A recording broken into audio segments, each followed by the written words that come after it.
The crystal chandeliers of the Riverside Grand Ballroom cast dancing lights across 500 guests, all dressed in their finest evening wear. My sister Victoria's wedding reception was exactly what she'd always dreamed of, elegant, expensive, and designed to showcase the perfect life she'd built. White roses cascaded from every table centerpiece, a 12-piece orchestra played softly in the corner, and servers in crisp uniforms circulated with champagne that cost more per bottle than most people's monthly rent. I stood near the back of the room in my simple navy dress, the one I'd worn to countless family events because it was versatile and didn't draw attention.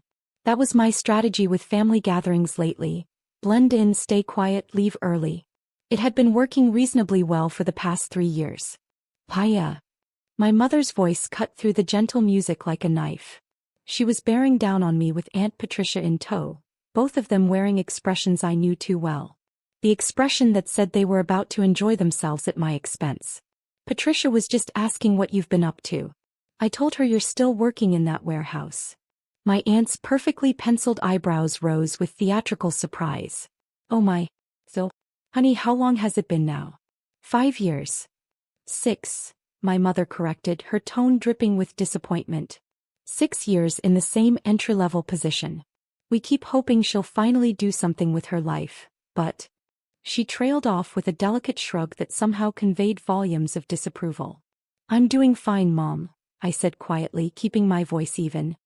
The work keeps me busy. Busy. My mother laughed, a sharp sound. Patricia, can you imagine? Victoria is marrying a neurosurgeon, living in that beautiful penthouse downtown, and Maya is busy in a warehouse. At 32 years old. Well, Aunt Patricia said, lowering her voice to a conspiratorial whisper that was still perfectly audible, at least she showed up. That's something. Though I did notice she came alone again. No date. Never a date, my mother confirmed. Honestly, at this point we'd settle for any signs of a normal social life. But she just works those long hours in that depressing industrial building and goes home to her tiny apartment. It's like she's given up. I took a slow breath and smiled politely. The apartment suits me just fine. A studio, my mother said to Patricia. In that neighborhood. We offered to help her find something better, but she's so stubborn. Victoria appeared then, resplendent in her custom Vera Wang gown, her new husband Derek at her side. She looked like a princess from a fairy tale, exactly as she'd planned. Her eyes landed on me and something flickered across her face, a mix of triumph and disdain. Why, you made it. She kissed the air near my cheeks, careful not to smudge her makeup. I wasn't sure you'd come, what with your work schedule being so demanding. The way she said demanding made it clear she thought my work was anything but. Wouldn't miss your big day, I said genuinely. Despite everything, she was still my sister. How sweet. Victoria's smile didn't reach her eyes. Derek, this is my little sister Maya. The one I told you about. She works in logistics. Warehouse work, my mother clarified helpfully. Loading and unloading, that sort of thing. Derek, to his credit, looked slightly uncomfortable with the direction of the conversation. Nice to meet you, Maya. Congratulations on the wedding. Thank you. He glanced at Victoria. We should probably make our rounds. Oh, just 1 minute, darling. Victoria touched his arm. Maya, I've been meaning to ask. Are you still living in that studio? The one in the warehouse district. I am. God, I don't know how you stand it. Derek and I just finished renovating our place. You should see the master bathroom alone. It's bigger than your entire apartment. She laughed, a tinkling sound. But I suppose you're comfortable there. You've always been comfortable with less. Uncle Robert joined our growing circle, martini in hand. Why, haven't seen you in ages. How's the warehouse treating you? Very well, thank you. Still doing the night shifts? He didn't wait for an answer. You know, if you ever wanted help getting a real career started, I have some connections. Entry-level office work, that sort of thing. Might be a step up from manual labor. That's very kind, I said, but I'm happy with my current work. Victoria laughed again, louder this time. Several nearby guests glanced over. Happy. Maya's happy in her warehouse. Isn't that precious, Derek? Some people just have simple dreams. My cousin James appeared with his wife Kelly. What are we talking about? Maya's career, Victoria said, making air quotes around the word career. We're all very impressed with her dedication to warehouse work. Oh, right. James nodded knowingly. Mom mentioned you were still there. No judgment, Maya. Honest work and all that. Exactly, my mother chimed in. We're not saying there's anything wrong with warehouse work. Someone has to do it. We just wish Maya would show a little more ambition. Try to make something of herself like Victoria has. Kelly tilted her head sympathetically. Have you thought about going back to school? It's never too late. I mean, you'd be older than most of the other students, but... I appreciate the concern, I said, maintaining my calm smile. Really? But I'm quite content. Content. Victoria practically spat the word. That's exactly the problem, isn't it? You're content to be mediocre. Content to let life pass you by while the rest of us actually achieve things. Derek looked increasingly uncomfortable. Victoria, maybe. No, Derek, she needs to hear this. Victoria's eyes flashed. My sister had been drinking champagne steadily since the ceremony, and her filter was disappearing. It's my wedding day and I've been patient with Maya's little act for years now. I'm tired of it. Act? I asked quietly. Yes, act. Victoria's voice was rising, drawing more attention from nearby guests. This whole, I'm perfectly happy being nobody routine. It's pathetic, Maya. You're 32 years old, working a dead-end job, living in a shoebox with no prospects, no relationship, no future. And you stand there smiling like everything is fine. It's not fine. It's sad. The music had faded into the background. At least 50 people were now openly watching our exchange. Victoria, my mother said, but there was no real reproach in her tone. She'd been saying similar things to me in private for years. No, Mom. Someone needs to tell her the truth. Victoria turned back to me, her face flushed. Stop pretending to be successful, Maya. Stop pretending your life is going anywhere. You're an embarrassment to this family, and frankly, I only invited you today because Mom insisted. I didn't want people asking why my sister wasn't here, because explaining that she's a warehouse worker with no life would be even more humiliating. The circle around us had grown. More guests were turning, conversations dying as they sensed drama. You could have been something, Victoria continued. You were always decent at school. But you gave up. You settled.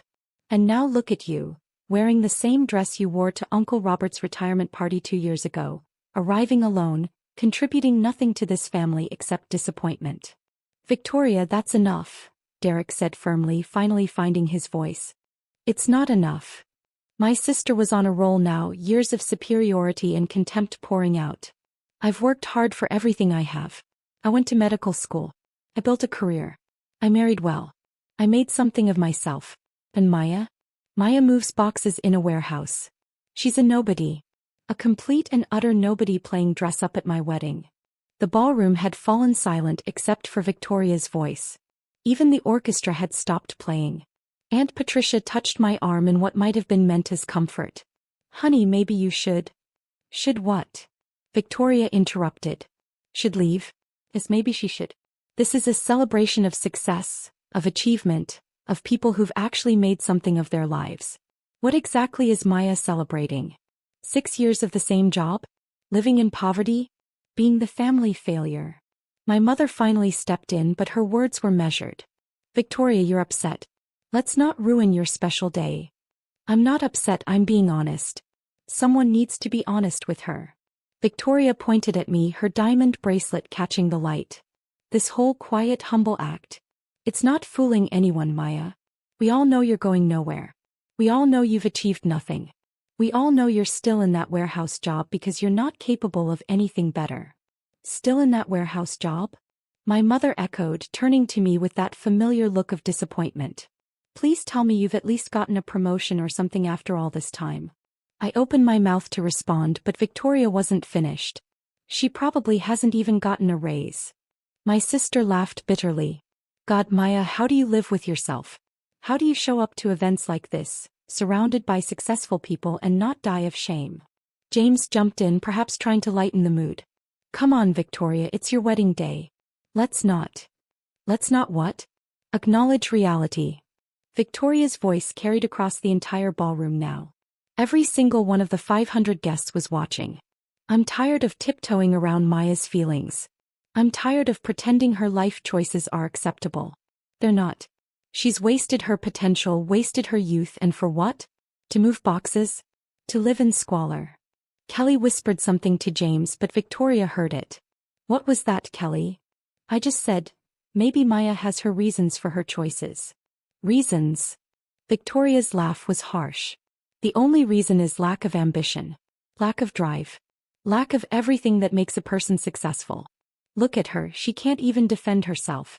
She just stands there with that infuriating calm smile, pretending everything is fine when her entire life is a disaster. Uncle Robert cleared his throat. Now, Victoria, your sister did come all this way. All this way? She lives 20 minutes away. In that pathetic studio apartment that probably costs less than my car payment.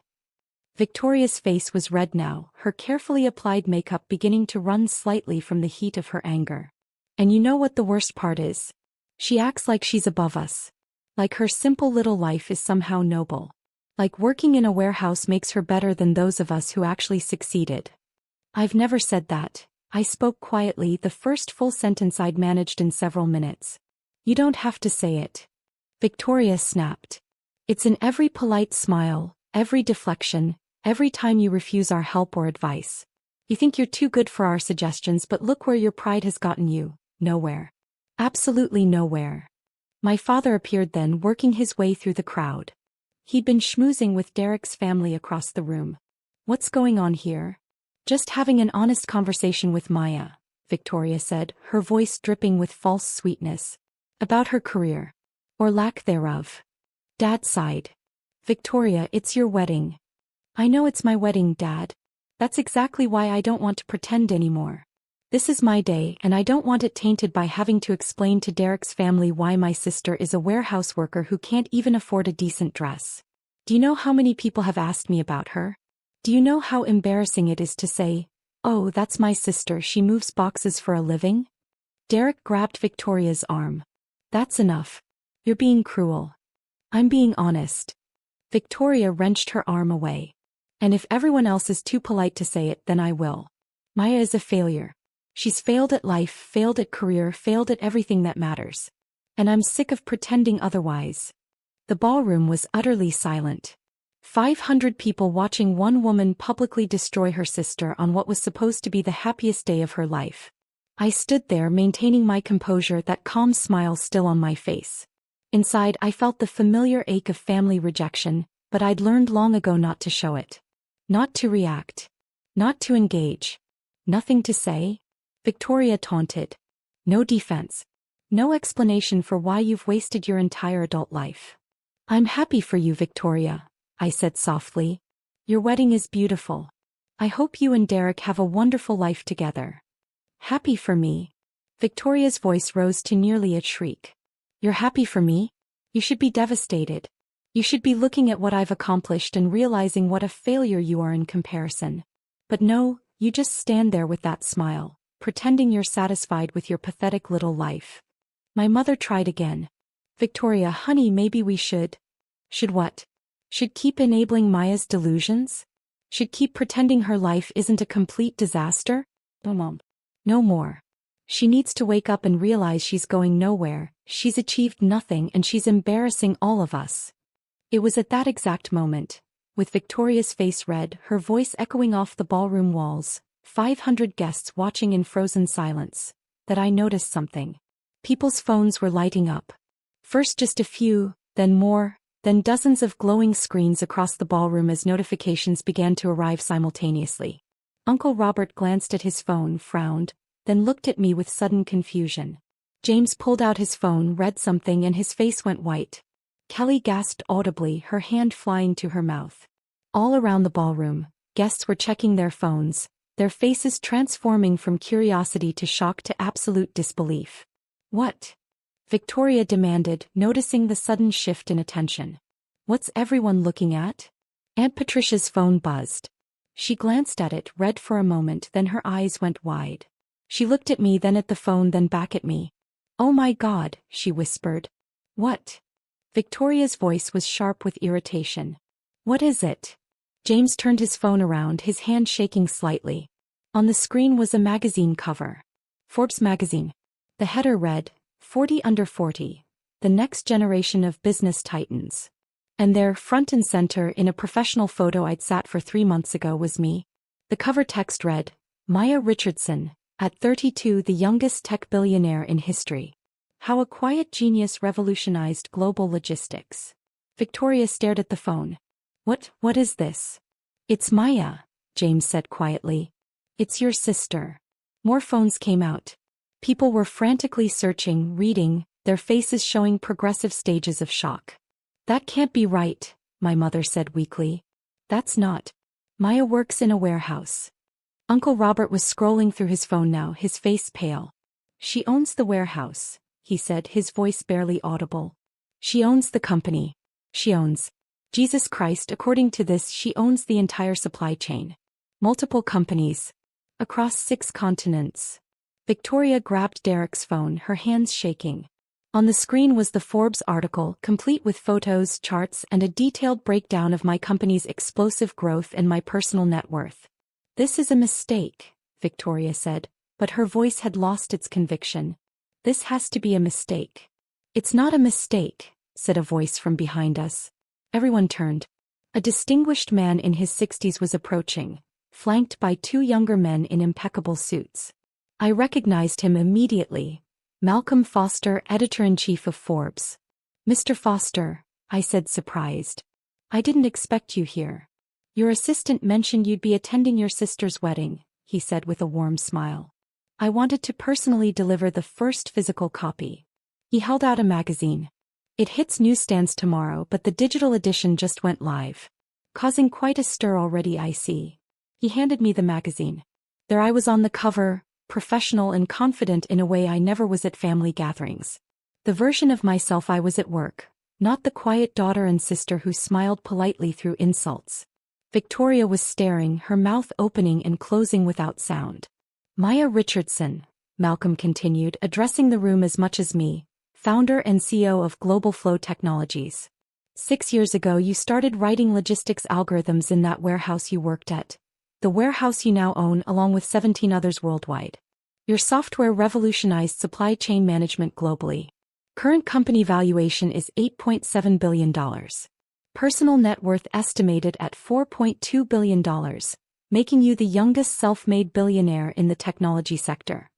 The silence in the ballroom was deafening. The warehouse job, my mother whispered. You were working, I said simply. I was working. I started as a night shift logistics coordinator. I noticed inefficiencies in our systems, so I started writing code to fix them. The algorithms worked. Really worked. I pitched them to the company owner. He gave me a chance to implement them. Within 6 months, our efficiency increased by 340%. Within a year, other companies were asking to license my software. Within 2 years, I'd bought out the original owner and expanded globally. Malcolm nodded enthusiastically. It's one of the most remarkable business stories of the decade. You disrupted a $1 trillion industry while most people didn't even know you existed. We've been trying to get you for a cover story for 2 years. I prefer to keep a low profile, I said. Clearly. Malcolm smiled. But the business world deserves to know the genius behind Global Flow. Your algorithms are running logistics for 40% of Fortune 500 companies. Your innovations have reduced global shipping costs by billions annually. You employ over 15,000 people worldwide. And you did it all before turning 33. Victoria was still staring at the phone, scrolling through article after article that was now flooding the internet. But you live in a studio apartment. I live in a penthouse, I corrected gently. In the building I own. In the warehouse district. I converted the top floor years ago. It's 4,000 square feet with a view of the river. I call it a studio because it's one open space. I like the openness. The warehouse district building, Uncle Robert said slowly. The one they wrote up in Architectural Digest last year? The industrial to luxury conversion. That's my building, I confirmed.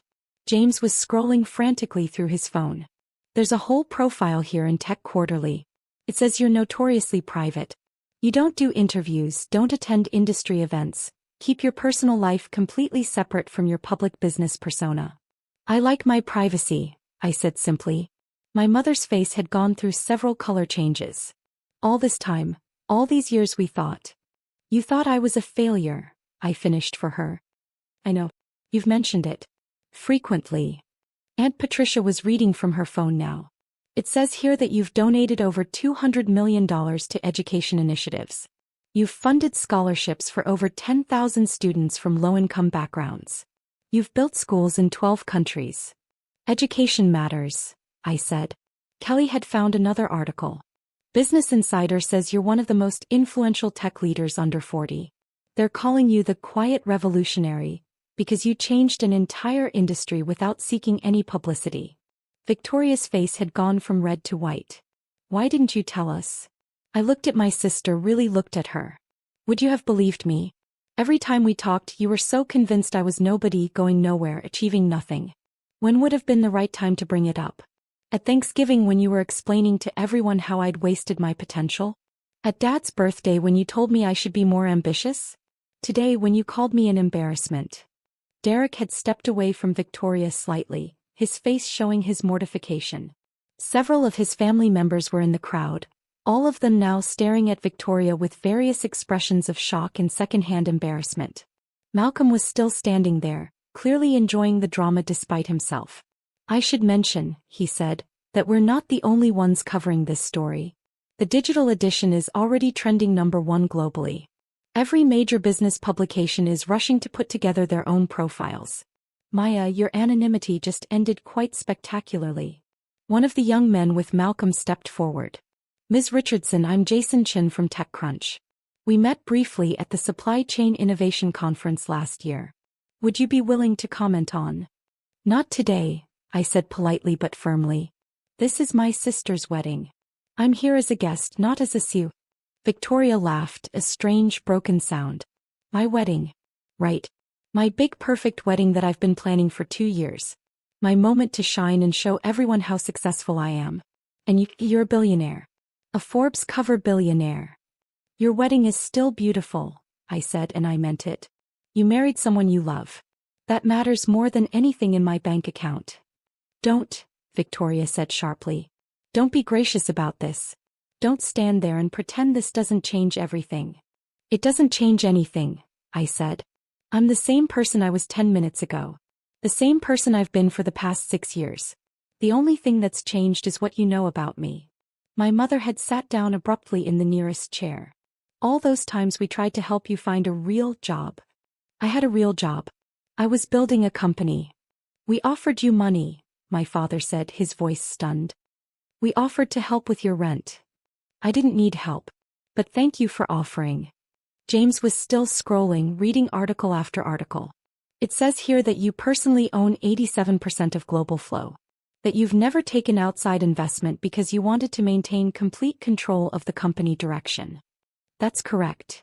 The company that's valued at $8.7 billion. The valuation fluctuates, I said. That's just an estimate. Uncle Robert was shaking his head in disbelief. We thought you were too proud to accept help. We thought you were stubborn and foolish. I was focused, I said simply. I had a vision for what I wanted to build and I built it. I didn't need to announce it to everyone. I just needed to do the work. Victoria's carefully planned reception was falling apart around her. Guests who should have been celebrating the newlyweds were instead clustered around phones, reading about me, whispering, pointing. The gossip would spread through their entire social circle by morning. Derek's mother approached, her face apologetic. Maya, I'm Patricia Thornton. Derek's mother. I just want to say, well, it's an honor to meet you. I've read about Global Flow's innovations. My son works in surgical technology, and your logistics systems have revolutionized medical supply chains. You've literally saved lives with your work. Thank you, I said. That means a lot. She glanced at Victoria with barely concealed disappointment. My son married into quite a remarkable family. Victoria's face crumpled. The reality was setting in. Her perfect wedding, her moment to shine, had been completely overshadowed. And worse, she'd spent the past hour publicly humiliating someone who was infinitely more successful than she'd ever be. More guests were approaching now, wanting to introduce themselves, to shake my hand, to tell me about how my innovations had impacted their industries. I was polite but brief with each of them, conscious that this was supposed to be Victoria's day. Malcolm pulled out a business card. Maya, I know you value your privacy, but this story is going to explode. If you need any help managing the media attention, please call me. I can recommend excellent PR firms who specialize in high-profile tech executives. I'll consider it. Thank you. He and his team departed, leaving chaos in their wake. My mother stood slowly, her face a mask of conflicting emotions. Maya, we didn't know.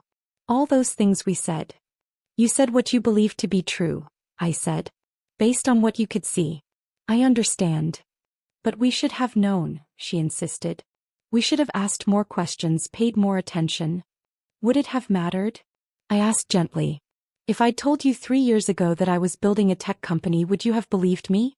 Or would you have thought I was delusional? She opened her mouth, then closed it, unable to answer. Victoria was crying now, her perfect makeup running in black streaks down her face. Derek tried to comfort her, but she pushed him away. How could you do this to me? She demanded, her voice breaking. How could you come here to my wedding and what? I asked calmly. Let you insult me without correcting your assumptions? Victoria, I didn't do anything. Forbes decided to run that cover. The timing was coincidental. I had no idea they'd publish today. You could have told us, she sobbed. You could have told us before, prepared us. So you could what? Treat me differently? That's exactly why I didn't tell you. I wanted to know how you really felt about me. And now I do. The truth of that statement hung in the air between us. Aunt Patricia approached hesitantly. Maya dear, I hope you can forgive the things we said. We were so wrong about you. You were wrong about my career, I corrected. But you were also right about some things. I do live alone. I don't date much. I don't have a traditional social life. Those things you criticized were accurate. I just didn't think they made me a failure. They don't, she said quickly. Of course they don't. You're brilliant, successful, incredible. I'm the same person I was an hour ago, I repeated. When you all thought I was a nobody. The ballroom was still in chaos. Victoria's perfect reception had devolved into what would undoubtedly become the most talked-about wedding disaster in their social circle's history. Not because of any typical wedding mishap, but because the bride had spent an hour publicly eviscerating her sister, who then turned out to be a billionaire. Derek's father approached, a tall man with kind eyes. Ms. Richardson, I'm Michael Thornton. I apologize for my family witnessing such a difficult moment. For what it's worth, my son is a good man. He'll be good to Victoria. I know, I said. I can tell. She's lucky. I think, he said carefully, that she's realized she's lucky in more ways than she understood before today. Victoria was sitting now, surrounded by bridesmaids who looked torn between comforting her and scrolling through their phones to read more about me. The orchestra had tentatively started playing again, but no one was paying attention. James approached me, his expression sheepish. Maya, I feel like an idiot. All those times I offered to help you find a real job. You were trying to be kind, I said. In your own way. I was being condescending, he corrected. We all were. And you just took it. For years you took it and never said a word. What would have been the point? I asked. You all had made up your minds about who I was. Nothing I said would have changed that. Only evidence would change it. So here we are. My father approached, looking older somehow. Sweetheart, I don't even know what to say. You don't have to say anything, Dad. I do, he insisted. Because I've been saying the wrong things for 6 years. Every dinner, every holiday, every family gathering, I've been on your case about making something of yourself. And you'd already made more of yourself than any of us could imagine. I didn't do it to prove anything to you, I said honestly. I did it because I saw a problem and wanted to solve it. The success was almost incidental. He laughed weakly. Almost incidental. A multi-billion-dollar company, almost incidental. Kelly was reading from her phone again. There's a whole thread on Reddit analyzing how you managed to stay anonymous for so long. People are calling it the greatest example of stealth wealth in modern history. I wasn't being stealthy, I said. I was being private. There's a difference. Victoria had stopped crying and was just sitting there staring at nothing. Her beautiful wedding day ruined. Her moment of triumph, destroyed by the revelation that her failure sister was actually more successful than she'd ever dreamed of being. I felt a pang of sympathy for her despite everything. She'd worked hard for her success. Medical school was brutal. Building a career as a physician was demanding. Marrying Derek was genuinely a happy achievement. He was a good man who clearly loved her. She had legitimate things to be proud of. But she'd built her self-worth partially on the foundation of being better than me. And that foundation had just disintegrated. I walked over to where she sat, ignoring the whispers and stares from 500 guests. "Victoria," I said quietly. She looked up at me, her face ravaged by tears and ruined makeup. "Your wedding is beautiful," I said. "Derek seems wonderful. You've built a good life. Those things are real and they matter. What I do for a living doesn't change what you've accomplished." "Doesn't it?" she whispered. "How can I face anyone after this? After what I said, after how I treated you, and now everyone knows that I'm what? Successful?" "Victoria, we're both successful. In different ways." "You're a billionaire," she said flatly. "You're on the cover of Forbes. You've revolutionized an entire industry. I'm a doctor who married well. There's no comparison. You save lives," I countered. "I move packages more efficiently. If we're measuring actual value to humanity, you win." She laughed bitterly. "Don't patronize me. I'm not." I crouched down to her eye level. "Victoria, you're a good doctor. You help people every day. That matters. It matters more than logistics, algorithms, and profit margins. I genuinely mean that." "Then why didn't you tell us?" She grabbed my hand desperately. "Why did you let us think you were nothing? Why did you let us treat you like a failure?" I finished.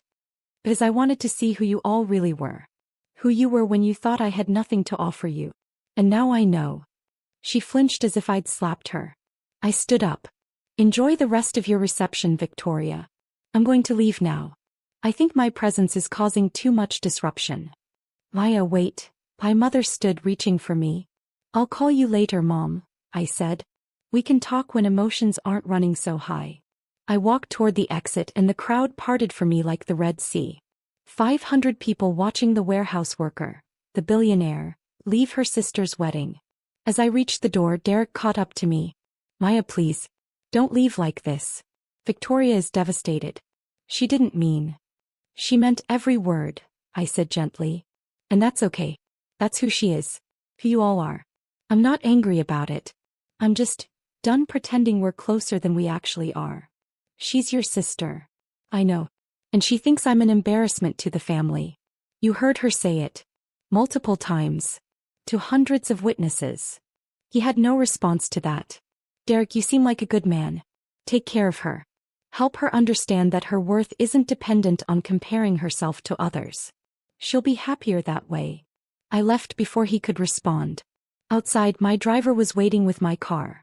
A Tesla Model S, understated and practical. Definitely not a warehouse worker's car, but none of my family had ever seen it. "How was the wedding, Ms. Richardson?" Marcus asked as I slid into the back seat. "Educational," I said. "Very educational." My phone was already blowing up with notifications. Messages from colleagues, business partners, investors, all reacting to the Forbes cover. Requests for interviews from every major media outlet. Invitations to speak at conferences, appear on talk shows, attend galas and fundraisers. My quiet anonymity was gone, shattered by one magazine cover and spectacularly bad timing. I opened my laptop and started reviewing the quarterly reports that needed my attention. The work didn't stop just because my family had a revelation.